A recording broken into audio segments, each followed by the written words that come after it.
મન ઘટમાહી તાલારામ, ઘટમાહી કુંજીરામ, ઘટમાહી તાલારામ, ઘટમાહી કુંજીરામ, ઘટમાહી તાલારામ, ઘટમાહી કુંજીરામ, ઘટમાહી ખોલન હારા રામ, રામ રામ.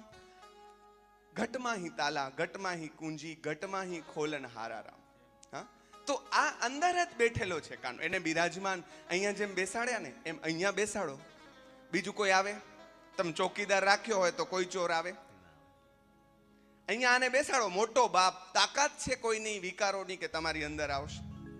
બેસાડો રામને, તો આવશે તો કોણ આવશે? શબરી આવશે તમને ધીરજ આપવા માટે, આવશે તો નાવિક આવશે તમને ભક્તિ આપવા માટે, આવશે તો હનુમાનજી આવશે. અને તમને હનુમાનજી મને બહુ જ ગમે છે. એ હનુમાન ચાલીસાની એક પંક્તિ મને અત્યંત પ્રિય છે. એ છે કે રામ કાજ કરી વેકો આતુર. આપણે તો રામકાજની વ્યાખ્યા બદલાવી નાખી. રામકાજ એટલે શું? જે રામને ગમે એવું કાજ. આ માણસને શું ગમ્યું? ખસી જાવું ગમ્યું.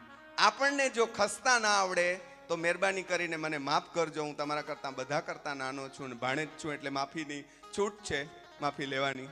પણ જેને ખસી જતા ના આવડે એને રામ નામ લેવાનો અધિકાર રહેતો નથી. ખસી જાય એ રામ નામ લઈ શકે.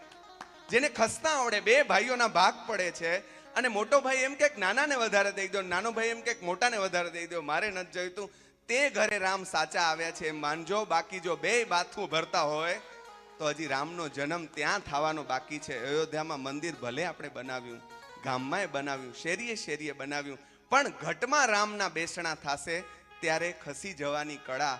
બાપાએ કીધું કે આમ મેં એક લેખમાં લખ્યું છે કે રામે પોતાની